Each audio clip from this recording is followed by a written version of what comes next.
everyone. Thank you for joining us. This is a LongStache Deck Casual Part 2 for the Oracle of the Hekatean Path by Kenn Payne, who is right there, and illustrated by Chris Butler, that way, who is all the way at the end.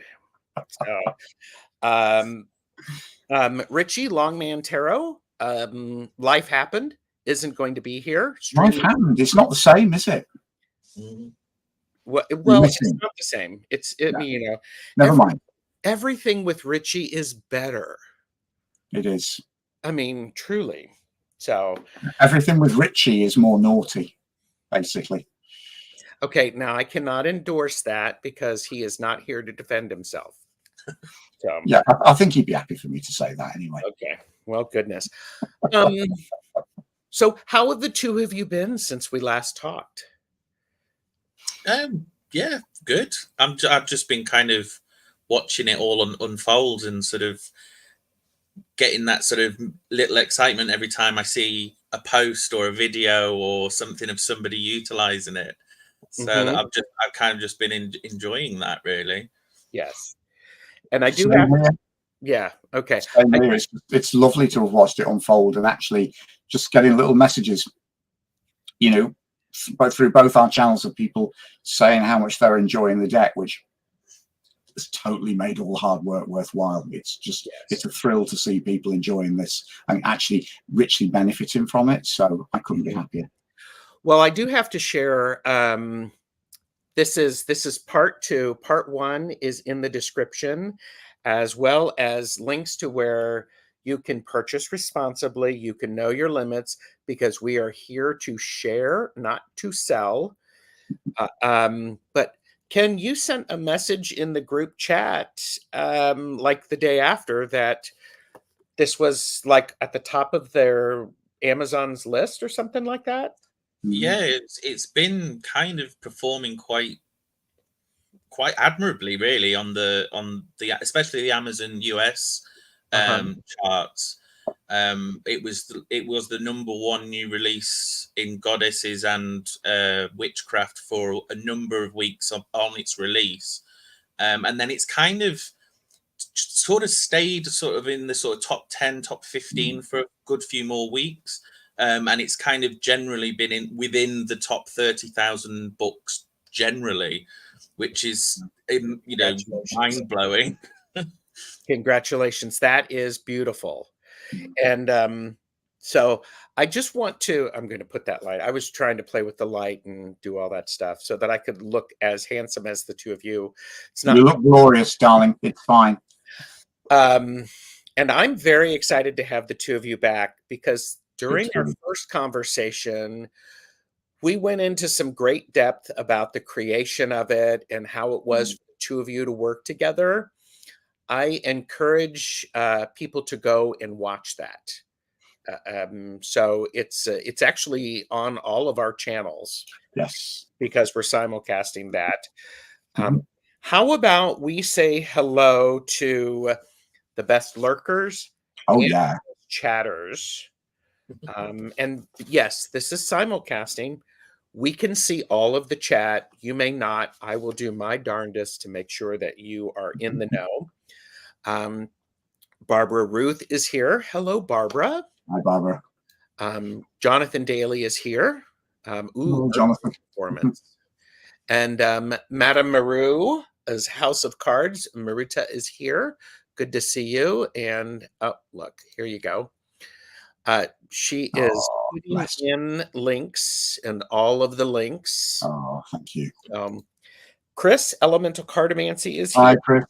Good to see you, Chris. Thank you for being here. There you go. I love it. Oh, bless. And here is Robert.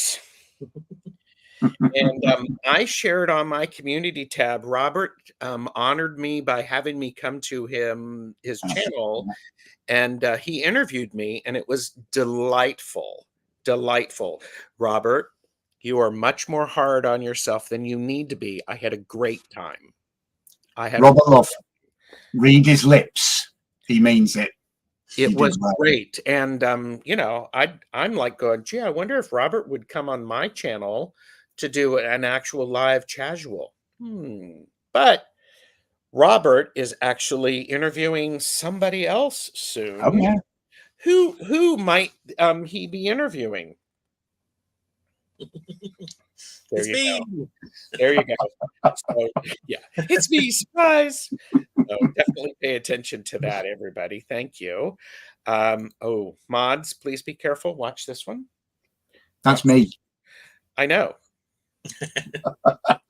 I know. And Robert is in Arizona. Oh. So don't be tracking him down.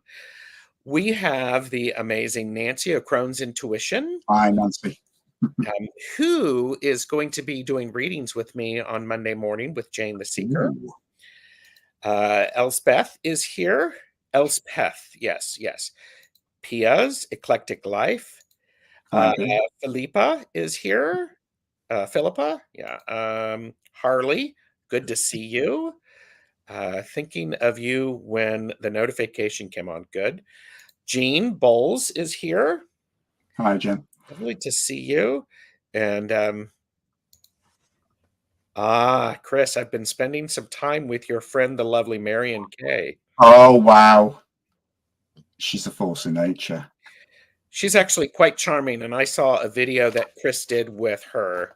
I love Marion for each other. It was quite wonderful. Yeah. I ended up sharing a table with Marion at the UK Tarot Conference last October, and just I love it. Chaos ensued in all the best ways. Oh, it's Fran. Hi, Fran. Here. Delphi Ross is here. Hi, Delphi.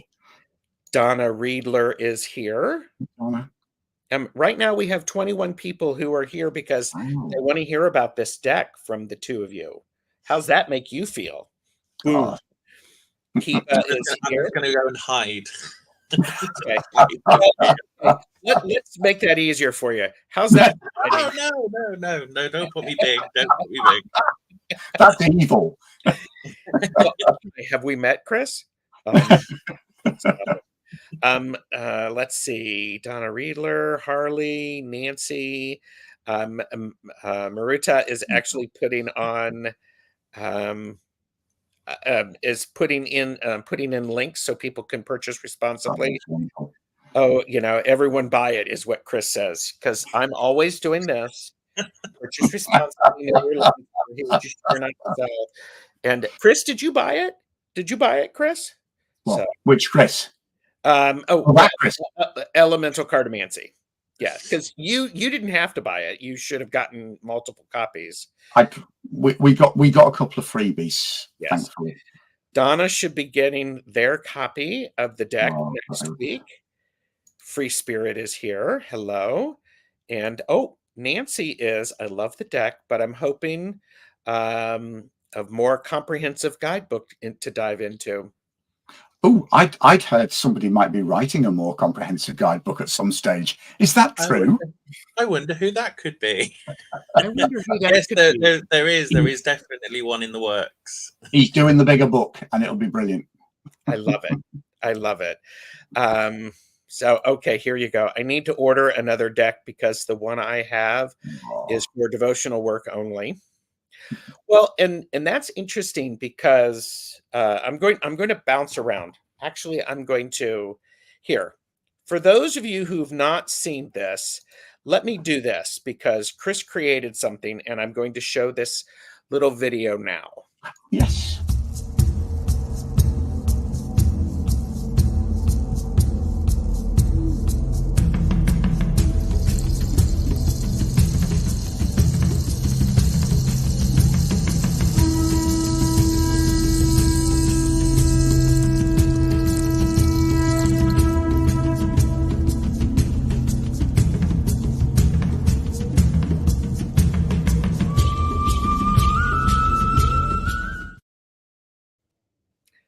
That was great. And that is a teaser. By the way, do you have that on your channel? Do you know, I can't remember whether I do. I don't think I've put it up yet. Because I think Ken should probably put it up too. But, you know, no pressure. No pressure. We have. We have got, in fact, I think the last one's gone live today, hasn't it? Because Yes. we've been doing a series of sort of in-depth walkthroughs of the cards, which are on Sacred Tarot at YouTube. But I kind of forgotten the obvious, and I've not put the 30-second teaser up, I don't think. Well, and that's the thing. On Sacred Tarot, the two of you have shared your love and your excitement of creating this treasure of a deck. Yes. To which and I'm getting tingles as you know saying this, Ken. It's very pleasing. A particular goddess is extremely pleased with what you've done, because this little deck is a tool for you to learn about, to do devotion to get insight from, and to see aspects of yourself that are mirrored in the goddess. Yeah. Is that a fair assessment? Yeah, that's pretty much everything that that's like my tick list of everything that I wanted it to do. Okay. And so, you know, and I mentioned that because Robert talks about how it's for devotional work, and devotional work means different things to different people. And the great thing about it is it's very affordable. And so if you want to get a copy, if you are a reader and you want to use it with the public, it's possible to get 2 copies of it. So, I do have to put this up. I see it, Robert. You're saying I'm a treasure. Actually, I don't know if, well, I know Ken's a treasure and I know Chris is a treasure. So, I mean, Ritchie's a treasure. I'll be a treasure too. Oh, Donny, you're a treasure. We do rather like you, you know? Well, thank you. Well, I'm fond of the two of you too, and I'm fond of everybody in chat. Jana is here. Hi, Jana. Beth, Aspasia Rising. And, oh yeah, Robert can't wait for the book because look at his avatar. I've actually got Avatar Envy. That's a rather good one. That is a good one. Yeah. Do you want to explain, Ken, why that is why he's mentioning that?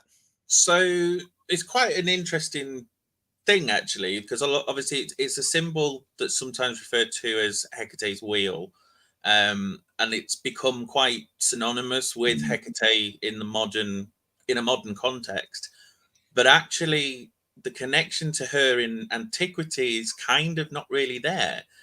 The origins of this design first sort of appear just on little sort of gold bronze like medallion buttons that were found in Mycenae, but there's no real, they were just decorative sort of clothing accoutrement type things. And I've still never figured out where the moment in time was, obviously in a modern context, where the association with Hecate sort of came about. You know, people had looked at it and said, you know, it's labyrinthine, it's serpentine, you know, there's the 3 spokes, so it's the crossroads and the 3 realms, and you know, various things like that, which you can, you know, symbols you can see different things in dependent on who is doing the assessment. But there's no getting away from the fact that it's now become a synonymous and instantly recognizable symbol to associate with the goddess Hecate. Yes. Or Hecate, depending upon Hecate, or depending upon how you're pronouncing it. We had some fun with that. Arlene is here. Hello, Arlene. Hi, Arlene. Did you want to share something, Chris? Yeah, because we featured it twice, didn't we, love, in the deck? Because I mean, this was the first rendition that we did, which is card 41, which is actually the Hecate's wheel card. But the back design, obviously, Gerald, that you were just showing, it's also on. We were thrilled because Lo Scarabeo chose to put this on the front of the box as well, because this was based on Kenn, your tattoo design, wasn't it? So it's I love the fact that it kind of features twice in the deck, once as a card in its own right, but 2 on the backs of the cards also with the incantations and and of course the faces of the moon as well, isn't it? Behind the on the tattoo one, I kind of I sort of used the symbol as an idea, but then obviously it's made out of a red snake. There's the moon phases and the Vocis Magicae around the outside, whereas the card version is just this sort of whirring generative sort of cycle wheel that we kind of created. I'm dead proud of that card because that was the first card completed, wasn't it? Yeah. Oh, We never changed. No, we didn't change a thing on it. That was the deal breaker because Ken and I had our initial conversations, and then I basically went away to create a card, to just mess around with the concepts, and that was the one I went with. And I think I sent it to you the day after, didn't I? And it was so it was a first draft. I was expecting to have to change it, and it's there in the final deck. I would be very curious if the two of you were to track back the dates that you first talked and what the numerology is of those dates. Oh, now wouldn't that be interesting? I would be very, very curious about that because I have a feeling this has been this is a blessed channeled piece. Right, you got me thinking now because talk amongst yourselves. I'm going to go back through my messenger history and see if I can actually. You'll be there forever. I know. So Arlene is here. I think I may have said hello to Harley, and Hypnicity has joined us. Thank you. And yes, I am a trickster. Yes, I am a trickster. Period. So I'm Ramon Moon Scarab is here, and Lynn is missing Ritchie, as are we. We're missing Ritchie. And by the way, Chris, I want you to see this. Ramon, this is one of my idols. That's actually really lovely. Thank you. Oh yeah, well, Ramon, the last time he was like going, "You're Chris from the Healing Light Tarot." It's like he was like his mind was blown. It's a bit of things like that make you feel a bit of a fraud because I'm just one of those lucky people that actually gets to do exactly what I want to do for a living. Yes, but it's kind of lovely when you realize how much people appreciate it. So yeah, yep. Thank you. People loved the trailer. So, that's good. And Kaylee is work lurking. So. I think the idea of me scrolling back through Messenger to find out when Ken and I first connected, I'm kind of giving up because I've just realized I'm scrolling back. It's now overloading basically because we talk too much. And I've only got as far back as the 11th of February this year. So I will come back to everyone on that one. I will research. It's going to require a bit of a deep dive on that one, I think. It will. Yeah. Yeah. Did you send me? We weren't Facebook friends at that stage, or had you just sent me a Facebook friends request? No, I think I actually just messaged you out of the blue before we did anything. I messaged you the intention that nothing else would come of it, and here we are. And here we are. What, 2 years later? No, 4 years later. 4 years later. Oh, yeah. Right. Because we finished the deck and then we'd started. Oh, Ritchie's work. Bless him. Beautiful to see you, Ritchie. Thank you. No, we finished the deck and then COVID hit. So it was But it's like we said last time, isn't it? I mean, we worked brilliantly together, but it was kind of fueled along by excessive consumption of chocolate, pizza, and wine. Yeah. Mm-hmm. Yeah. And coffee in the daytime. Yeah, of course. So the two of you have created this this amazing deck. Yes, I am using that word. And again, purchase responsibly, know your limits. This soon to be enlarged white little book comes with it, the little guide. No pressure, Ken. So, but we're looking forward to that. And so I thought what we would do is I wanted to remind people how the deck operates. So the images is we have a number here which corresponds to the information in the guidebook, and these are the what you used an epithet. epithets. Yes, epithets. And then we have a keyword down here at the bottom. So, and do you need the guidebook? No. Do you need a large guidebook? Abso-freaking-lutely. So we'll get that. That's the last time I'm going to tease you about that, Ken. Not really. So, an engorged little white book. Yes, that is what Ken is working on. Ken is engorging the little white book to make it even larger. So anyhow. So and elemental cartomancy. Oh, I like chocolate pizza and wine. I've just told him that we must collaborate as well. Anyone who likes chocolate pizza and wine is going to work brilliantly with me. There you go. There you go. Oh, and Carry On films. Oh yes, I love a Carry On film. Yeah. It was Ben who told me about Carry On films, and I binged watched them. It's bizarre. Didn't we do? Because the day we finished, and we kind of finished. I think you'd come to stay for about 5 days, hadn't you? Yeah. And we thought, oh, we kind of got on a roll, and we'd sort of expecting to be finishing just about on the Friday, and we finished on the Wednesday. Mm-hmm. And I seem to remember that we got very wind up and then did a Carry On binge watch, which it kind of sort of culminated in Carry On Up the Khyber, didn't it? I think. Yeah, I think didn't we do Camping Behind and Khyber? Camping Behind and Khyber, and then we finished it off with an episode of like Star Trek Discovery. Oh my gosh! As you do. You're not geeks, are you? Oh, absolutely not. No. Yeah. So, here's the back of the deck. My only thing that I don't like about the deck is it's shinier than what I want, because when I hold it up here, you get the reflection. I would adore it in a linen. However, I'm not at the table, so. And Ritchie says, "Oh, matron." Ritchie, love, I've got some answers to that, but I'll save them for when we're doing a private video call. There you go.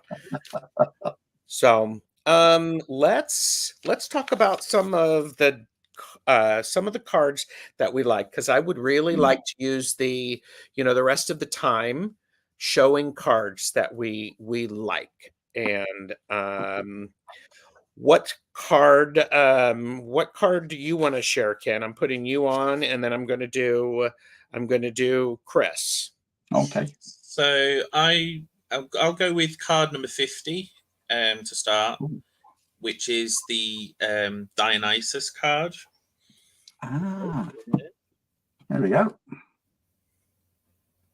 Now, Dionysus, for those that don't know, there's the sort of Greek god of wine, madness, revelry, ecstasy, liberation, and things like that. This was a card that I definitely wanted in the deck, and we did do some alterations to this, because originally it was a card that we utilized a silhouette for. Right. But with a lot of the other cards that portray deities, we'd utilize statues, and I felt we were kind of doing a disservice to Dionysus by only having him in a sort of abstract silhouette. But the connection between sort of Hecate and Dionysus tends to be. Sorry, I'm laughing. It's just the comment that was just up on the screen. Dionysus, Greek god of chocolate, pizza, and wine. Yeah, pretty much. The connection's not really sort of elaborated on much in antiquity, though there are references and parallels that you can draw. But I do, me personally, I see them in quite similar sort of spheres. They're both liminal deities. They both exist between realms. Dionysus, although he was born sort of half mortal, half god, and initially had his sort of worldly travels, he traveled to the underworld to rescue his mother before being ascended into the upper world. So he's, he has that 3 realm access, which, very few gods have multiple access. It's it's one or the other generally. And again, this sort of liberation, this freedom, this stepping outside of oneself, which is what the root of the word ecstasy means. Ecstasis means to stand outside of oneself, and so that in itself is a very liminal thing, which side by side with Hecate, it's kind of to me it makes sense. And in my own personal experience, I've experienced both Hecate and Dionysus firsthand. Not the deific tag team you want necessarily to mess you about, but it's all for the greater good, generally speaking. It's the one. It may not be what you want, but it is the one you need. Oh yes, definitely. Yes. So, Chris, before you go, I'm going to catch up and chat a little bit. And Elemental Cartomancy said, would love that, Chris. I know I need to message you back, actually, so I'll make a point of doing that. Fabulous. Drop me a message. Do you need to take a screenshot of this? Absolutely. Yeah, hang on. So, I've just taken one. There you go. Okay. Yeah, Chris, do feel free to message me. And by Jen Bowles and Nancy, a Paper Moon, lovely to see you, has said, if there's a religion that worships a god of wine, I'm here for it. And Carry On Films. Yeah, and Carry On Films. Beth has asked a question. Have any of you paired this deck with any tarot decks? I feel as though it would really strengthen many I can think of. Yeah. What a lovely question. Well, I can answer that for me straight away, because if I've been reading with my own Healing Light Tarot, I pair this with that. But also for me, strangely enough, I found that this works brilliantly with my original Rider-Waite Tarot. And I don't know why that particular permutation of the Waite-Smith. You mean this deck? The Healing That Light? one? Yeah. Yep. So I do. It's funny because if I've read for friends, I've very often ended up sort of supplementing the, if I've used the Healing Light, I've supplemented the tarot readings with the Hecate deck. But also for some strange reason, for my own personal readings, I've been using it a lot with the original Rider-Waite, and that combination just really worked for me. So yeah. Very nice. What about you, Ken? Have you paired this with?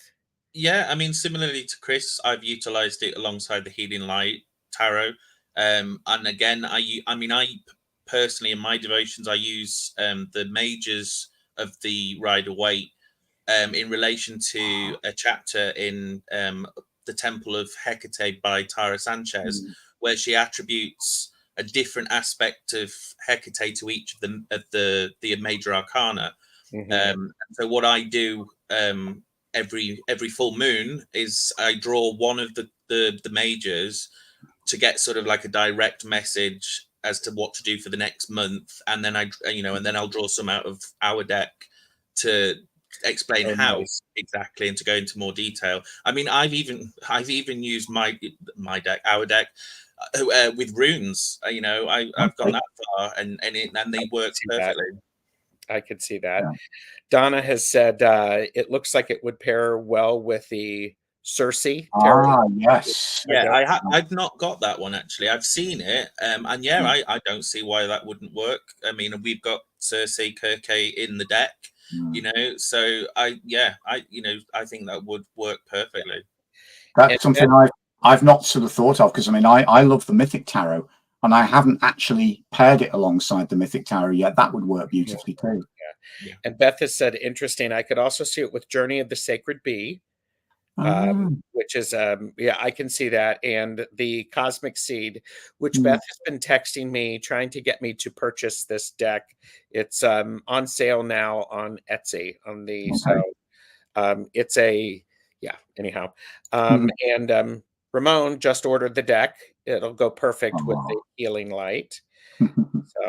And Chris, Elemental Cartomancy, says, I have a few decks that are based on Greek mythology, so I'll probs use it with one of them. Maybe the Orphic Tarot. Yeah. Interesting. And Beth said I could see it with the Persephone's Garden Tarot. Oh, I don't know that one. don't know that one. I will be honest with you. I've not used this for readings yet because we've been doing this. My intuition tells me only get this deck out if you want the truth, the whole truth, and nothing but the truth, and to be held accountable for it. Yep. And I got a big shock with this because, I mean, obviously anyone who knows my story, I'm not coming from a background of Hecate worship. I'm not the traditional devotee. So creating this deck was a big learning journey for me. I learned huge amounts from Kenn. Yes. And I said to you, Gerald, before came on here, didn't we, that I sort of was really proud of this deck from what we'd achieved visually, but I didn't expect that it was going to work for me as a reading deck. And then, of course, I learned otherwise. And that was the big shock because I found that I can read with it really well. But like you say, I don't read with this unless I want to slap in the teeth, because it's about as brutally blunt as it gets. But then that's the joy of this goddess, I think. Well, and I want to. I have my own relationship with this goddess, and so it would be a slap in the face, or slap in the teeth, followed by a very tight hug that is healing for me. Yeah, that sounds right, actually. That's my relationship. Nancy, I find this deck slaps me in the teeth, but in a positive way. Yes, which is why I've really come to appreciate it. Yeah, and again, there is a huge catharsis in the reading of the cards, even if it's something that seems quite scary or daunting or dark. Those inverted commas. There is a catharsis behind it. There is a healing process. Yeah. Nancy at Paper Moon said, "I'd love to use it with the soul cards." I could see that. Chris, Elemental Cardomancy, I wonder about that. So I just noticed here, because there's a comment from Aspasia Rising, Gerald, if you can put it up on the screen. It's quite an interesting one. There we go. I'm not an artist, but I just assumed if you create a deck, you would connect with it and read on a really fundamental level. The interesting answer to that question is not always. Sometimes you can just be too close to it. It's funny because I've been really lucky in some of the projects that I've got to do. But a prize example of this is my collaboration with Kay Stopforth on the Quantum Tarot. I am so proud of that deck. I love the images. I just don't read with it very often. Yeah. And that was the big disappointment, because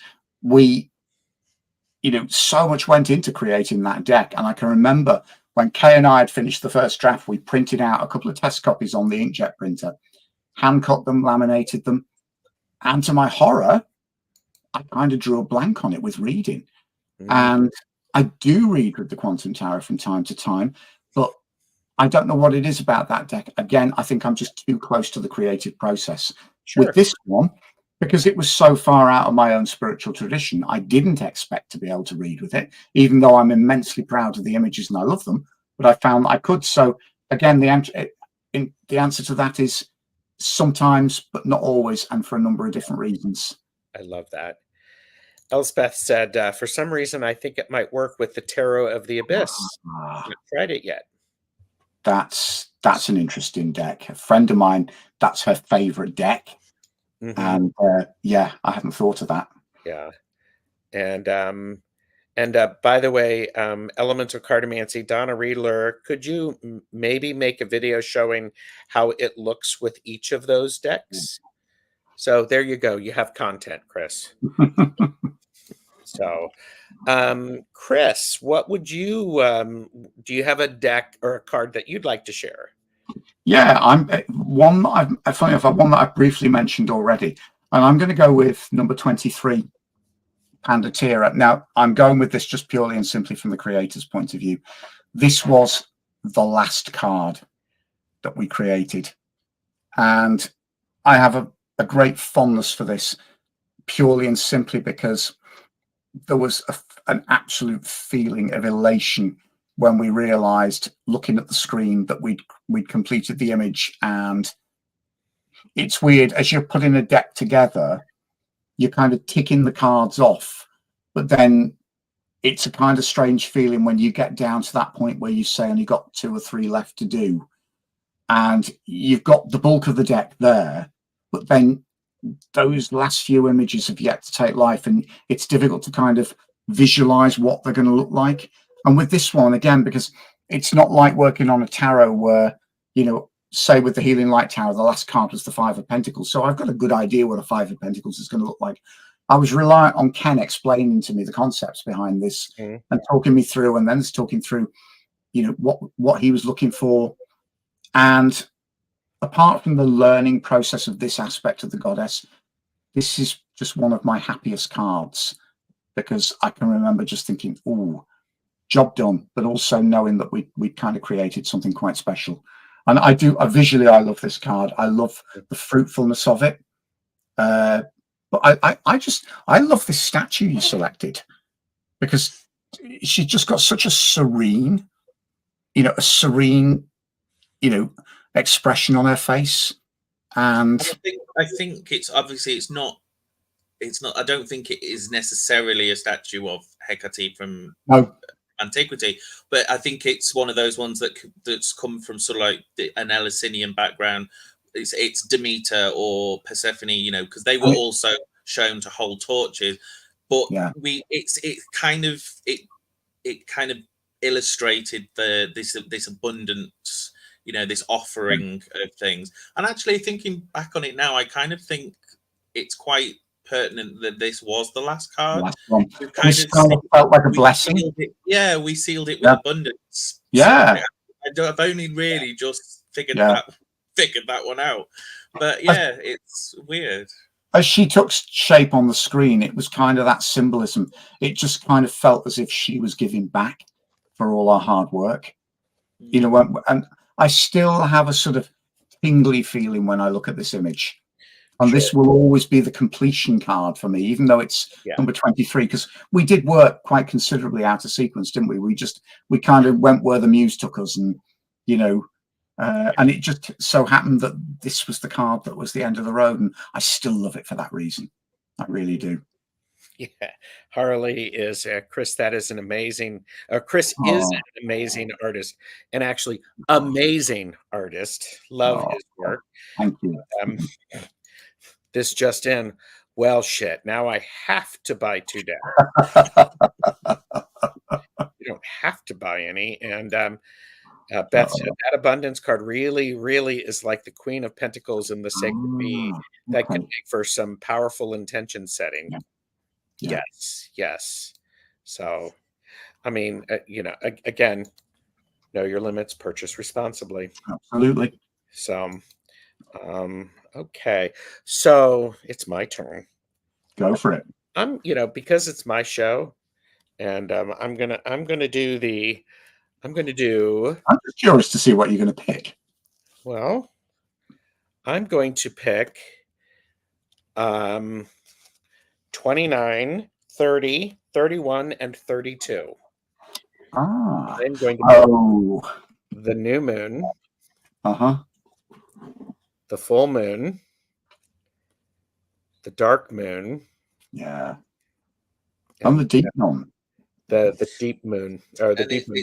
It's funny actually, because the deep moon card is another one that I'd picked out. Oh right, okay. Oh, okay. So why did you pick them? I picked it because I have fond memories of its creation, of me not losing my temper with Chris, but just trying to get him to just do what I said, because I knew it was going to work. Because all I was doing was sitting there saying, "It's not working. It's not going to work." Yes, because it was a composite image. So literally every element of that was just a plonk bit of a Creative Commons or copyright free image. I've got to be honest. I was a real miserable negative bitch that day. You were on this one, yes. And I knew what I just wanted it to be simple, and I knew it just needed to be a literal interpretation of this traditional offering of Hecate's Deepnon, or the supper of some of the things that were most commonly associated and offered, such as the garlic and the egg, honeycomb bread. just this simple, rustic sort of thing that happened in antiquity, but also that we still, those of us that are devotees, still do today. And yeah, I just every time I look at this card, I can just see his grumpy face, or rather his grumpy face, going, it's not working, it's not working. Bloody well, just do it. I have to just say, for Chris to actually finally, to actually say, okay, I'll just do it. Well, it was funny because I really had to, this boy had done his homework, and totally 150%. And that was the card that kind of just taught me, look, just like, don't just argue the toss, just shut the F up.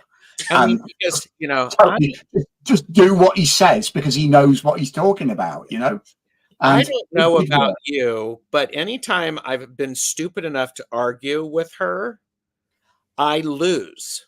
I end up being better on the other side of it and learning a few things and then licking my wounds, but there you go. So, yeah.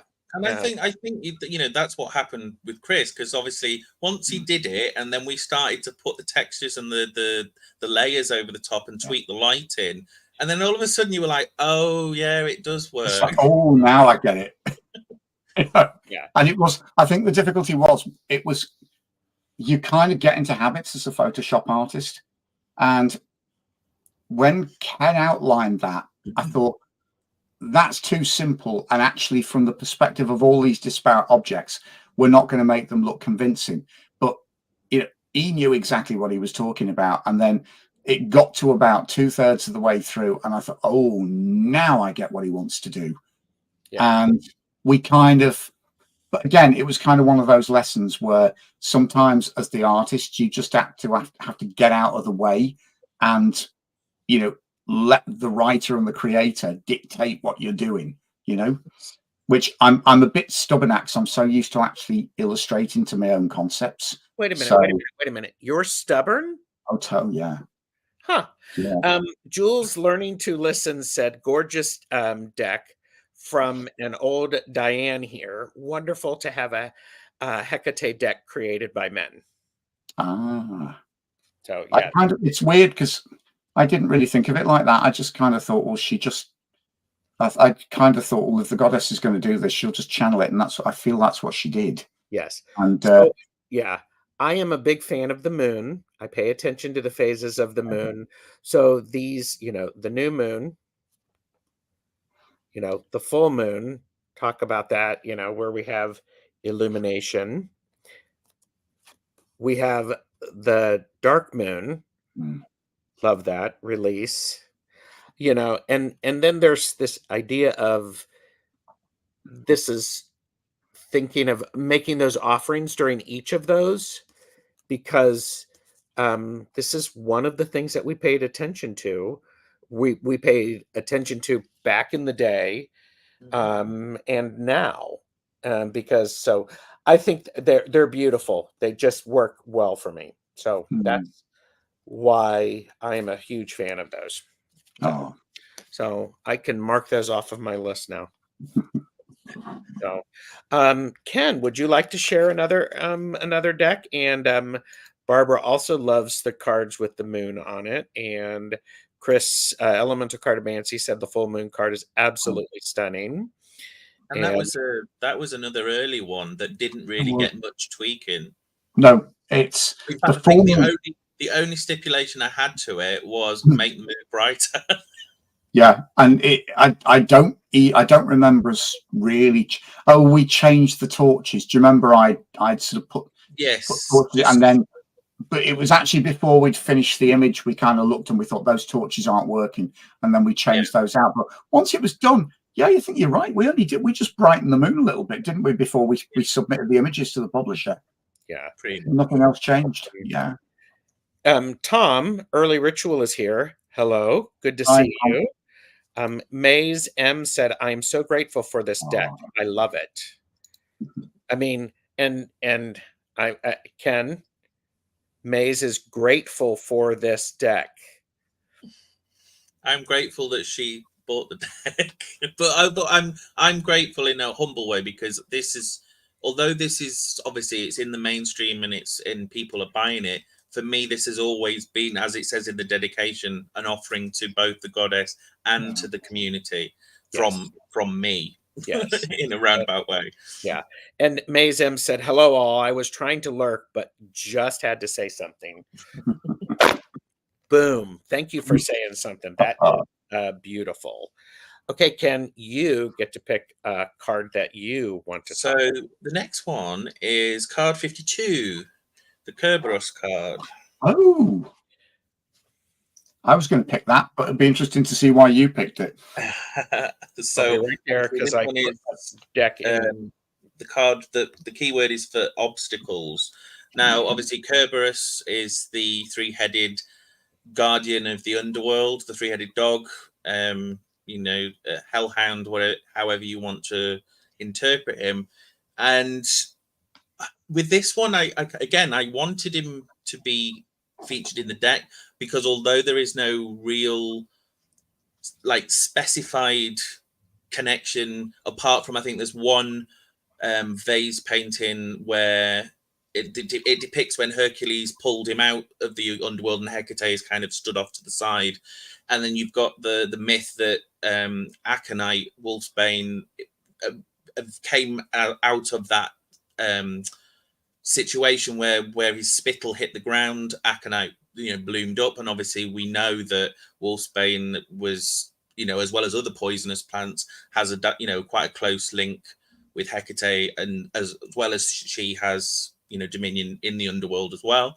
But then I didn't really know necessarily how we were going to do it, because the one thing I really didn't want to do was end up with like a Harry Potter fluffy style, three-headed dog type thing. I really wanted to get come away from that. And there's things on the internet where people joke that it's never actually specified what type of dog Kerberos is. So you do get people that jokingly make little mashups of little dachshunds with three heads and things like that. So I didn't necessarily want to go down that route. And then we found an actual I think it wasn't it part of a fireplace or something? It was a carved relief, wasn't it? Yeah, I think was it somewhere in Germany, possibly, or somewhere like that.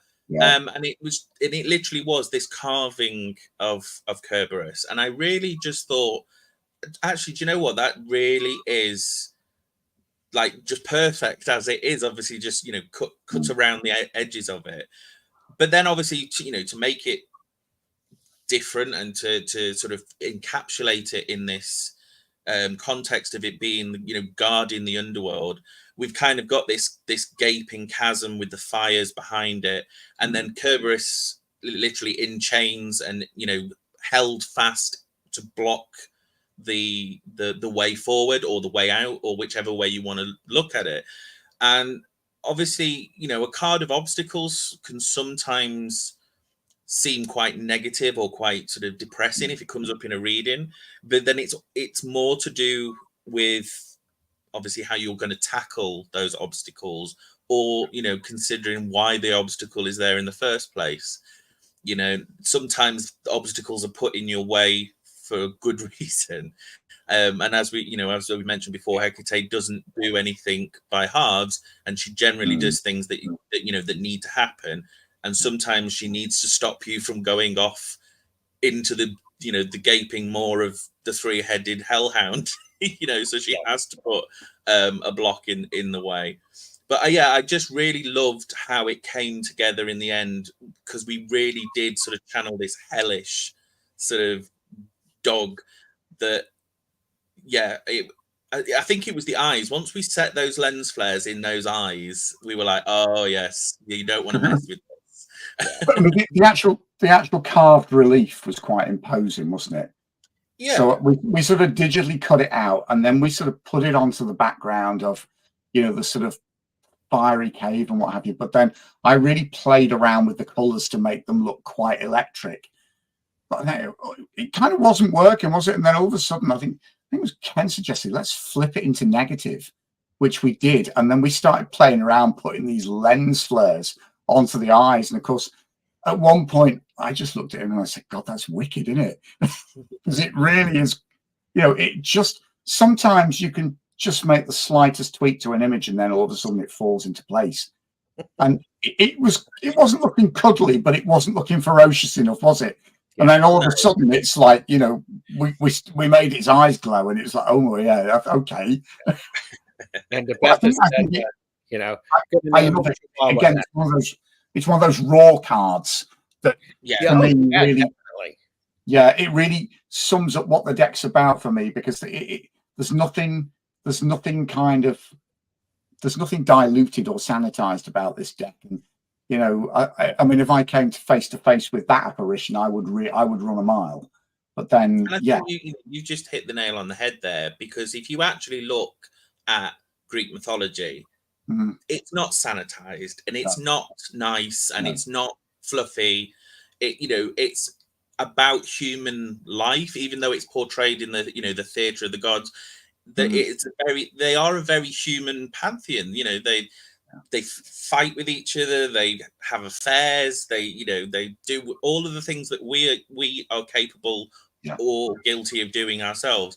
And so again, it's a relatable thing, I think. And I think that to have that sort of essence in the deck is quite pertinent, because I think that's why it's working for people, is because they are instantly able to connect with the things that the cards are sort of saying that's happening in their lives. Yep. And that's up there with the graveyard zombies for me. Which was another highlight. And by the way, Elemental Cartomancy said, my dogs have come here to sit beside me to listen to you talk about, I'm going to mispronounce that, Kerberos. Okay. I mean, I've spelled all of the words that have K's because ancient Greek didn't have soft C's technically. I mean, look at that. What they like. Oh, how cute is that? Thank you, Chris. There's not much room on the sofa though. They're massive, them dogs. Yeah, they're even more invasive than your cats, love. Yes, which actually are behaving themselves for a change. They are behaving tonight, aren't we? Yeah.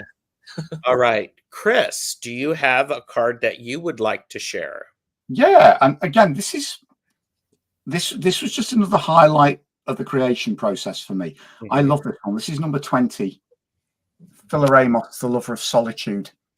And this is completely the opposite. I mean, we've got the dog again, that familiar black hound figure with the goddess, but this is another one of my feel-good cards from the deck, because if I would want to step into any of the landscapes in this deck, this is the one, because there's just something so beautiful about this for me, and something so beautiful about this aspect of the goddess, that aspect of retreat. There's a real sense of solitude in here, but not aloneness, and solitude for all the right reasons, which I love. And I could kind of, I've used this for a couple of meditation and path working exercises, particularly when if I'm in a situation where I'm wound up and I need to get away into myself to calm down. This is an image I've used to focus on. And again, it's an aspect of the goddess I knew nothing about when we created this, but it's deceptive. It looked like a simple image to create, but we kind of jumped through quite a few hoops, didn't we, before we got the atmosphere that you were looking for on this? Yeah, because I think initially we just went with a figure and we didn't have the dog initially. And it just felt like it was missing something, because it could have just been anybody stood there. And although we use the silhouette in which you use in your artistic style as a way of projecting either ourselves or the god, in this context the goddess, into a specific image, without the dog, it felt very two-dimensional. There was something, it was an element that was lacking. And then I think once we put it in, and we kind of once you started messing with the sort of the haziness of it, and I think I've mentioned this before in a few other videos that we've done, is it becomes that you can almost hear the silence. This is really a really strange concept, but like you say, you look on that card and everything just goes quiet, and you can, it's all. It does. I love what we created, but also as well because it wasn't a straightforward image to create, and it's not quite what it seems, because the background itself was a daylight desert scene, wasn't it? But then I put a lot of very heavy color overlays on it, and to get that kind of ethereal effect, I've ghosted over it an image of waves breaking on the shore, and then this kind of misty effect. I have a stock library of cloud and mist effects that I can superimpose in any color on top of the the image, and I sort of put them between layers and over the top of the image to give it depth. And we just kind of did a lot of playing around to get this, but then all of a sudden there just came a moment where it clicked, and we thought, oh yeah, that's it. But again, it's the figures. To me, what I love, it's almost like, it's the goddess and the black hound, but then to me, it's also the goddess and a familiar. And then also I just get the sense that the two of them are one, and it's kind of, that's very subjective on my part, but it's just, I see so much in this, and I love the fact it's a place I want to go to. Yes. From the minute we created this image, I thought, yeah, I would want to walk in that liminal space. Yeah, I'd love to walk in that half light. That's kind of the sort of space that I would want to retreat into, to commune with my divinities. So this is for that reason, this is a very special card for me, and it's one that I do meditate on quite a lot. Yeah, and a lot of people are agreeing with you, Chris. So you're not alone with that. So fabulous. And I made a note, Ken, to in the big book, if you could put pronunciation keys in, that would be very helpful. Yeah, I would appreciate that. So yeah, I have a few Greek speakers that I pester every now and again when I want clarification. Yeah, I'd just like to say, in terms of pronunciation keys, I'm just wishing you the best of luck with card number 1. Oh, well, card number 1's easy. It's card 25. 25. Which was the one? Because there was one that we kind of, I never. Oh yeah, that's the one. This one. Oh no, well no, it must be 24 or 26 then. Oh, this one. That's one, 26. Yeah, that's the one that I stumble over that one. Tell you what, should we do some pronunciation lessons on YouTube? Now that'd make a full series of videos, actually, wouldn't it? You could do that, and you could put in a QR code for people to go and find out how to pronounce it on your YouTube channel. Okay. I've seen worse. I've actually discovered that there is a Teach Yourself Klingon course on YouTube, which I'd love to embark on. So I'm sure we can do correct pronunciation for the Greek, Yeah, that's kind of similar sort of how you would pronounce it.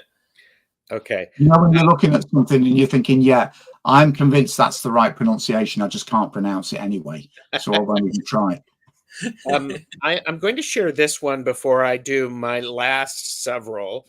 Because Nancy, a Crohn's Intuition, said, I like incubation, card number 38. Oh, I like this one. Yeah. And actually, I have this one marked because, and I've checked in. I'm allowed to share this. I have been to that cave. Oh, now tell me where the cave was, darling. Well, I'm not at liberty to discuss that with you, but I was given permission by Hecate to say, yes, you have been to that cave. Ooh. Can I let you into a secret with this card?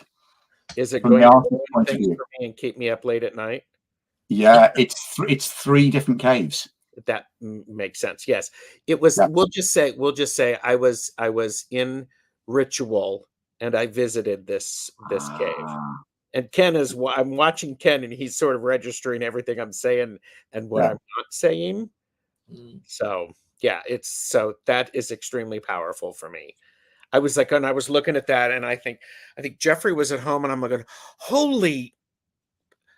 I mean, I'm not going.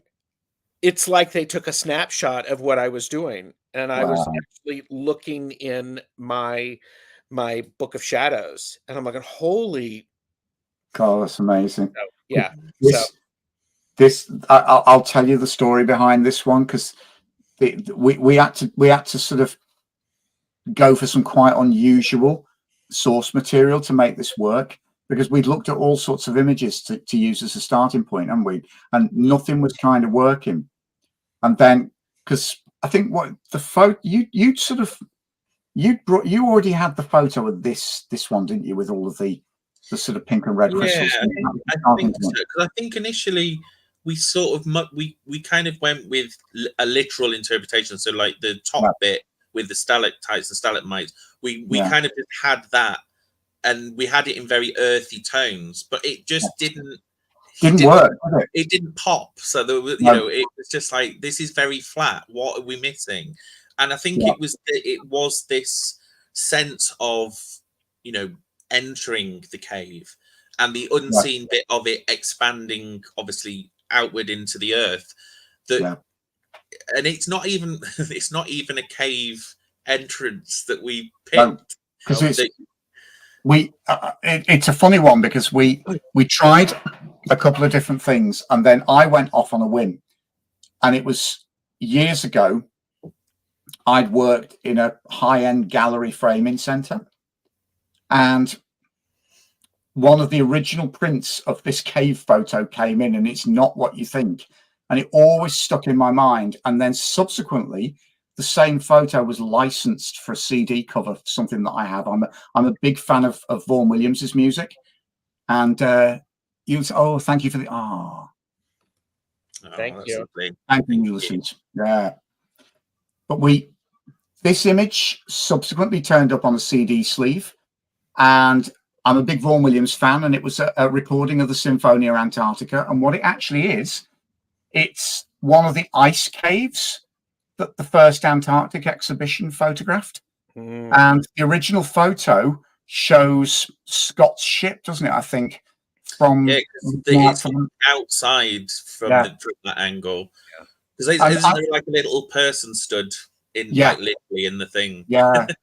And I showed it to Ken, and he kind of said, "Well, nothing ventured," and we cut it out, and we started superimposing it with the other cave photograph plus the cave floor photograph, and then all of a sudden, juggling with the colors, and then it just worked, and there was our cave. But again, it's interesting, Gerald, that you picked this one out, and that actually you've been there in Pathworking Journeys. That encourages me that we kind of got it right, and it was almost as if the goddess was kind of trying to give us a vision of what she wanted. Chris, look at my eyes. Make eye contact with me, young man. I am doing. This is definitely channeled, and thank you for being open and following what Ken wrote, because Ken was right.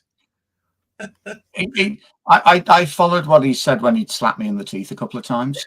Well, Nancy said the opening of the cave looks like a breaching whale to me. Incubation. Actually, it does.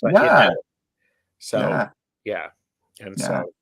and by the way, Claudia is here, and hi, Claudia. Michelle Marie, hello.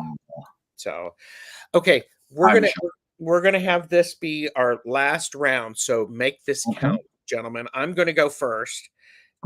And Beth said, Chris, it reminds me of the caves in Malta. Which I've not seen. It's interesting. It's funny because if you see the original photos, they look so different. But then, that's not the point, is it? I suppose. That's just our starting point. Again, because it's my show. Because I'm hosting, it's not my show. I am taking card number 58, 59, and 60. Because this, I'm getting emotional as I say this. This does a beautiful job of giving us an understanding how there are different aspects, yet they are all the same. And Mm. if you can understand and appreciate all of those aspects as one, yet different, there is a powerful, powerful understanding. And it's part of it's part of the beauty and the complexity. So um so yeah, I love the image. I think it was extremely smart to let's go. Okay, here's the base. And then we interpret that and we weave it through. So And actually, we actually did change this because the Yeah. initial idea just wasn't working. It was Mm. becoming too cluttered, and we were trying to do too many things with not very much space. I think didn't we had the human figures from the Fr- um From the Voyager Pro plaque, yeah, uh, and it yeah, just there was it just wasn't something not working. working with it. It wasn't And working. obviously, you know, there is an element of personal gnosis in these three cards because I've come to associate these different serpent sort of daemons emissaries in these particular colors through my work and through my devotion and my experiences Mm. right back from the from the first time when I was lucky enough to go to meet Sarita de Este for the first time Yeah. in her then home at the sort of borders between sort of at the base of the Brecon Beacons, and we did we did ritual. And at the time, she had like it was a shed, but it was just utilized as a sort of outdoor temple. And we all, I think there was 7 or 8 of us. We all squeezed into this little little shed, shut the doors, incense going, and one of the other attendants was drumming, and we were doing this serpent breath meditation, and literally like there were just snakes everywhere, and but not like in that, oh my god, there's snakes. And it was very, very powerful. I came away from it with a particular snake, mhm, and then over the years I kind of started to realize that there wasn't just one snake, there was more snakes, and mhm, these different layers between the different realms and the different purposes that they could have. yeah. And so Free Spirit says these are their favorite card, as well as Tom Early Ritual. Yeah. So there you Which is go. good because I was a little bit sort of unsure whether they would be accessible for others, but I know through talking with other people that there are similar experiences with sort of snakes as sort of spirit emissaries in relation to the goddess. Yeah. Well, and for me, the fact that you had tried to put figures in and you've removed them, it shifts Yeah. it. It allows me to be looking at this and to Mm. be part of it. So if I were to, Mm. if this were floating in front of me, or if my feet were here, it's a different experience. So I appreciate when I am able to participate in a card. And so this is the shift is really powerful for me. So Mm. anyhow, so I love these three cards. So all right, Ken, what do you have to share? And by the way, everyone, thank you for watching. All of the links to everyone's channels are below. Links if you would like to purchase responsibly, to know your limits, because we are here to share, not to sell.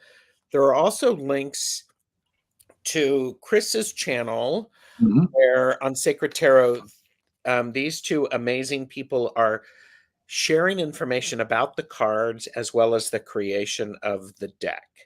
So, I mean, and that's one of those things. Go to the playlist, press play, and listen whilst you're doing some other things. So, but okay, that's my. Oh, here you go. And Jotism, the symbol of the snake, is connected to the nodes, which cause eclipse energy. It reminds Mm. me of shadow work we come here to do. And Mm. my apologies for mispronouncing the second word. So, And Donna said, made me think of the rod of Asclepius. Thank you. Because again, please, pronunciation. All right, so you're up, Ken. What do you have for us? So I've got several possibles, but I'm going to go with this one, card 34, which is the Pharmakeia card. Yeah. Which is knowledge. And this was a later addition to the concept of the deck, because we'd already had the Aconite card. Yeah. But then I didn't want to sort of fall down the rabbit hole of having a card for every, major plant that was associated with Hecate, because then it ran the danger of trying to be two decks, a herbal deck and a general goddess deck. Well, let me pause you right there. That would be okay. It would need to come with a guidebook. Mm-hmm. When I kind of came up with the idea of trying to what I would do with all these other plants, so things like garlic and dandelion and mandrake and belladonna, and the ones that are often referenced in antiquity or witchcraft related topics, I wanted to see if I could encapsulate them all in a single card and a single image. And again, it was one of those ones where I was kind of trying to get Grumpy Face over there to listen to what I was trying to explain to him, because as you've quite rightly mentioned a couple of times now, Gerald, is whilst we were sitting together and trying to create this thing, I've got the goddess in my ear, going, that needs to do this and we don't want that, and no, that's not going to work, and tell him it's got to be like this. And I'm just like, I'm not the most necessarily forthcoming person when it comes to things, but with this, I was kind of, no, we need to do it this way. And I think initially we had all the separate herbs. We had basically botanical style images of the different ones. But again, it looked a bit like some Victorian twee pressed flower album. It was horrible. And then I kind of had this idea to kind of mess with it to the point where it was not necessarily discernible exactly unless you were starting to scrutinize it more. And I took this idea from in sort of illuminated manuscripts as a concept of a palimpsest, which is basically there's writing over writing in different directions, and it becomes quite a mishmash, but it's usually because it hides knowledge or hides secrets. And I think once we sort of decided to go with that sort of very traditional folkloric image of a mandrake, human figure, and then have these sort of nondescript, sort of Latinized sort of words and images of some of the other herbs and things, and then just literally layer it up with earthy green sort of herbal tones, and then all of a sudden it was like, yep, that's fine, we're done now, we can move on. It just came to life. I think one of the difficulties as well was we'd done the Aconite card where we had gone back to sort of Victorian botanical manuscripts to use as source material, and we'd sort of layered those in a similar way, but it just worked straight away, didn't it? Whereas with this one, it was just that little bit more elusive. But I think apart from the fact that there's me sitting there saying it's not working, it's never going to be anything like that, but then once it was funny. I can't remember what we did. We'd sort of dropped in the actual visible manuscript part, hadn't we? And then somehow the balance just came right, and it just worked. I think it was literally just a case of like when you go to the opticians, is it better with or without? It was a bit of that. We were just putting all these filters on, and we go, no, not that one, next. And I love with that card that actually, on first glance, it could be just a really old, very discolored manuscript page, but then when you look, you start to see the depth, and your eyes start to sink into it, and the layers of different plants, and it's one of the more interesting images. So the lesson here, Chris, is when Kenn is talking, just do what he says and stop arguing. I know. I am stubborn. And okay, so I'll say that again so Kenn can actually, put it as a short. Chris, the lesson here is to just do what Kenn says. Thank you, darling. Because I'll get that on a t-shirt for next time. Gerald, next time we do all these, just actually have a little card saying #do as Kenn says. Well, yes, exactly. I love this card, and I do love the idea of, this is about knowledge. Love the, what did you call it? The writing in multiple layers. A palimpsest. I love that because for me, that's what she would be doing. Yeah. She would be layering and layering and layering, and then it's for the student to work hard to find it. And I think that, that is definitely, especially when when we're taking things like poisonous plants into the context, it's become a little bit trendy now to be, I work with poisons and things like that. But there is none of this knowledge. Knowledge and wisdom, it's the application, it's the application of it, but you've got to learn it first. You can't just go, I know all about it, and then you end up dead or poisoned or something. But that's part of the having the wisdom and the knowledge to poisons are actually very healing in the appropriate percentage or whatever. So, but here you go. Beth says, I want a bumper sticker for my car that says, do what Kenn says.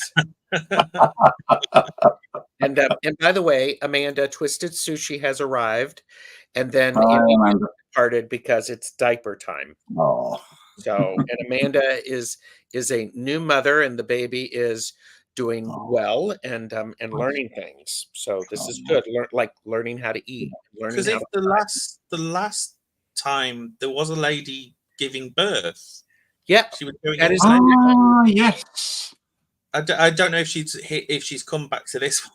I believe that was Amanda. I think this one, because I just remember seeing the comment that said 2 to 3 centimeters dilated, and I was like, what? I think so. Oh my gosh, that's great. So, yes, congratulations. It's lovely to see you back, Amanda. Yes. Chris, what do you have? Right, I'm going to go with card number 40, and this partially, Gerald, ties in with your 3 choices. This is the Axis Mundi card, and I just found this one really fascinating. But what I love about it is the kind of cosmic scale of it. Because I mean, the 3 realms that we saw on the Serpent Daemon cards, the realm of earth, the realm of water, and the realm of air. And I just love the concept that Kenn came up with here, showing the goddess basically spanning all 3 of those realms. But then we also see the realms sort of, if you look closely at this, the background, these 3 realms actually form the trunk of the world tree, and you can see the branches sort of coming off from side to side. And I love this. This is the goddess in grand scale, triumphant, bearing the flaming torches, but literally, with her feet in the realm of earth and the tips of her torches in the realm of, the realm of the sky. I just love this. The Axis Mundi card, the goddess is the crux. So this basically shows, the world as we experience it, revolves around her. And to me, I love this kind of, she anchors it, she holds it all together, she unifies it, she connects it, she reconciles it. I love it. I just love it. And I just remember, I've just got very happy memories of creating this. And certain cards, when we were putting them together, we both just get this kind of sense of awe, when we were watching the images taking place. It's not the image per se, but I think it's the truth that image is beginning to reflect back to you. And this was one of them for me. And I still look at it and I just think, oh yeah, there's absolute divine majesty in that, and that's why I love it. And I agree with you. I also think that this is one of those things that if if once people get this in their hands and they look at it and they work with it and they have their own personal experience with it, layers are going to unfold Yeah. and reveal themselves. I mean, even for me as the artist, I started this journey knowing nothing of Hecate. You know, I come from a background of patriarchal spirituality. I had my own battle to break free of toxic religion. And the reason this deck was such a big blessing to me was because I felt that this was the goddess actually introducing herself to me as this was created through Kenn. So, you know, this is probably one of my most personal projects, you know, and it was certainly, I could say I was at the crossroads when we were creating this, because, you know, it's just opened whole new spiritual realms to me, and broke a lot of taboos. So, yeah. That's amazing. Hmm. I mean, that's amazing. Did you hear that, Kenn? Do I need to rewind it so you can hear? No, By the way, I heard it. I heard it. okay. Roughly translated into plain common English, I was a cynical old git when we started. I might have actually learned something. So you're also saying that perhaps you were at a crossroads, and in the experience of the crossroads, you are now a deeper and more rich person. Oh, hell yeah. Yeah. Because, you know, having had to sort of break free from, you know, really seriously toxic evangelical Christianity in my 20s. Yeah, and a lot of religious abuse, but also the programming of toxic evangelical Christianity, you know, really does, it demonizes goddess spirituality. It demonizes the feminine. And I think by the time Kenn approached me to do this, I think I was kind of far enough away and further enough along in my healing journey that I could begin to open myself to the feminine. And this, the creation of this was a major part in that for me. So that's why it is one of my most special projects. So yeah. Thank you for joining us, Fran. And Tom said there are so many fantastic resources out there for devotion to Hecate. And I would say, yes, and this is just one of the better ones. And we're looking forward to the book. Or actually, aren't there 3 books? Well, we'll try and get one first and see what Oh, happens. okay. And Beth said, while standing at the crossroads, he met Hecate, and she began to guide him. That actually seems more appropriate. So, yeah. I will say, when we are finished here, Kenn and I are going to figure out a time when he and I can do a laugh and learn about the goddess.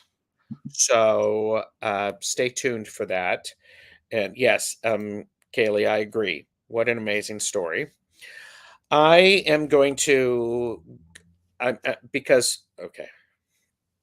Yeah, really looking forward to the book. I'm going to leave that up here while I take a sip. Oh, hang on. That way I'm pointing in the wrong direction. Yeah. Actually, while I'm sat here, because obviously I've got you slightly smaller on the screen, I can actually see the file. It's here, literally staring me in the face. It's just to the left. I can see the file with the master draft, and I'm like, yes, I will carry on. I'll do more. And you know, I'm not doing anything that you haven't, or I'm not saying anything that you haven't heard said to you before. So Free Spirit does want that laugh and learn. And the last card also reminds me of liberty and freedom, connection with the universe. Absolutely beautiful. It would make a great poster. So, Birch, Calla Lizzie is here. So I am going to do something that neither of these guests are expecting. I'm going to hold up one more card, and I'm going to hold this up because it is card number 22. How do you pronounce that card? Hang on, warm my tongue up. Aerototokia. And it is the bearer of love. And the reason I am holding that up is because throughout this entire conversation, you have witnessed the love that these two gentlemen have for the project, for the goddess. And look, this is completely inclusive. Yeah. Hekate is loves you, period, because you are. You are, and that is enough for her.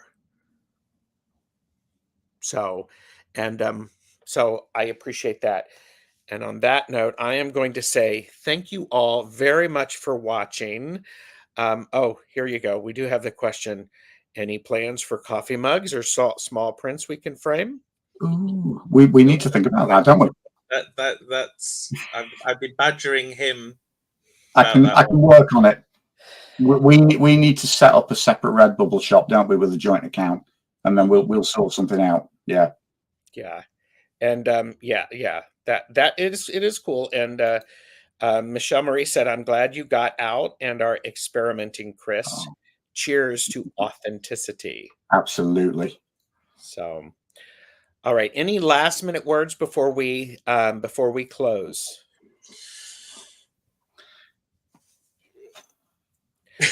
Okay. I think we said it all, haven't we? It's been beautiful, and thank you I both. really love this. Yeah, for sharing space with us on this, and I appreciate everyone's time. And we will say farewell and thank you. Thanks to everyone for being here. Yeah. Thank you. Take care.